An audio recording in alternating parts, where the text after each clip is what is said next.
ኢትዮጵያ በጤናው ዘርፍ ያጋጠሟትን ዘመናት የተሻገሩ ተግዳሮቶች ለመቅረፍ የምታደርገውን ጉዞ አሁን ላይ ከበሽታ መከላከል ባለፈ ወደ መዋቅራዊ ስትራቴጂካዊ የሉዓላዊነት ጥያቄ ተሸጋግሯል። በተለይም በሕክምናው ምርምር አቅም ራስን መቻልና በመድኃኒት ምርት ላይ የሚታየውን የውጭ ጥገኝነት መስበር የአገር ደህንነትና የኢኮኖሚ ነጻነት ዋነኛ ማረጋገጫ ተደርጎ እየተወሰደም ይገኛል። ጠቅላይ ሚኒስትር አብይ አህመድ በሕዝብ ተወካዮች ምክር ቤት 5ኛ ዓመት የሥራ ዘመን 30ኛ መደበኛ ስብሰባ ላይ ስለ ጤና ዘርፍ ማሻሻያ በሰጡት ማብራሪያ የመድኃኒት ራስን መቻል ሉዓላዊነት በተግባር ለማረጋገጥ የመንግስትን ቁርጠኝነትና ቀጣይ አቅጣጫ በግልጽ አስቀምጠዋል።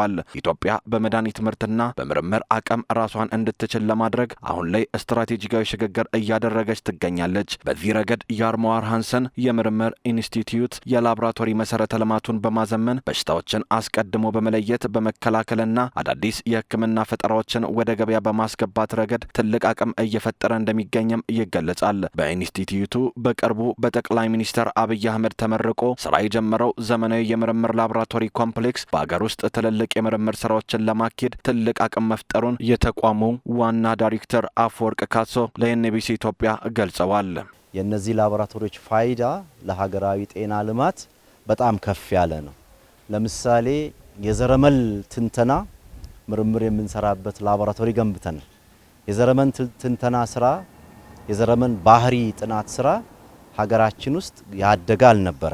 ኮቪድ በመጣ ጊዜ አገራዊ አቅም ያኔ ገንብተን ስላልነበረ የኮቪድ የተጠረጠረበትን ሰው ናሙና ወደ ውጭ ሀገር ወደ ደቡብ አፍሪካ ልከን ነው የዘረመን ትንተና ስራ ሰርተው የላኩልን።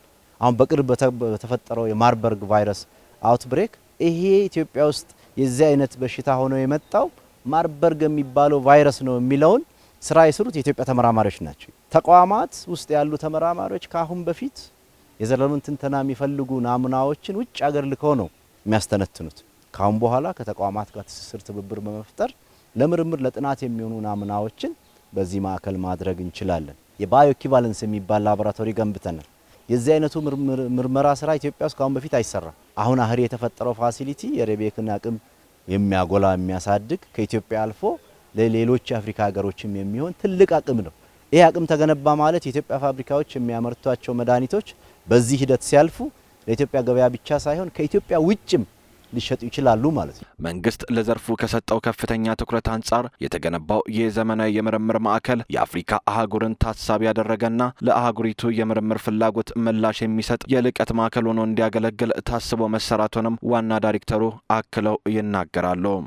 እኛ ተመራምረን የምናበለጽጋቸው ክትባቶች ሀገር ውስጥ እንዲመረቱ ከኛ ምሁራን እውቀት በመነሳት በእኛ ማበልጸጊያ ማዕከል ውስጥ የበለጸጉ የባክቴሪያም የቫይረስም መከላከያ ክትባቶች በፋብሪካው እንዲመረቱ የጀርባ አጥንት ሆነን ስራዎችን እንሰራለን። ይሄ ማዕከል ለኢትዮጵያ ብቻ አይደለም፣ ለአፍሪካም የሚሆን የልቀት ማዕከል ሆኖ የሚያገለግል ነው። በዚህ ላብ ውስጥ የበለጸገ ነገር ለብዙ አፍሪካ ሀገሮች የሚሆን መድኃኒት ሊሆን ይችላል፣ ክትባት ሊሆን ይችላል፣ መመርመሪያ መሳሪያ ሊሆን ይችላል፣ ሕክምና መገልገያ መሳሪያ ሊሆን ይችላል፣ ወይም አጠቃላይ የሳይንስ እውቀት ሊሆን ይችላል እና ለዚያ ሁሉ ሀብ መሰረት የልቀት ማዕከል ሆኖ እንዲያገለግል ተደርጎን የተገነባው። በሌላ በኩል መንግስት በጤናው ዘርፍ በተለይም ለመድኃኒት ኢንዱስትሪው በሰጠው ልዩ ትኩረት ቀደም ሲል 4 በመቶ ብቻ የነበረው የሀገር ውስጥ የመድኃኒት ምርት ሽፋን በአሁኑ ወቅት በከፍተኛ ደረጃ ማሳደግ ተችሏል። ጠቅላይ ሚኒስትር አብይ አህመድ በህዝብ ተወካዮች ምክር ቤት ባደረጉት ገለጻ አህሪን ጨምሮ በዘርፉ የተደረጉ መጠነ ሰፊ ኢንቨስትመንቶች ሀገሪቱ ወደፊት የክትባትና የመድኃኒት ምርትን በስፋት ለማሳደግ ያሏትን ቀጣይ ስትራቴጂካዊ አቅጣጫዎች አመላካች መሆኑን አብራርተዋል። በሀገር ውስጥ የነበረው የመድኃኒት ማምረት አቅም 4% ነበር። ወደ 44-45% አሳድገነዋል። በ44-45% የሚያክለው መድኃኒት እዚሁ ይመረታል። ፋርማሲውቲካል ላይ በጣም ሰፋፊ ስራዎች ተሰርተዋል። ይሰራል ለተባለው ማለት ነው። አህሪን ጨምሮ የአህሪ ላብ የመጀመሪያው ነው። ዋና ዓላማው ቫክሲን ስንሰራ አቅም የመቆጣጠርም የመደገፍ አቅም እንዲፈጠር ታስቦ የተሰራ ስራ ነው።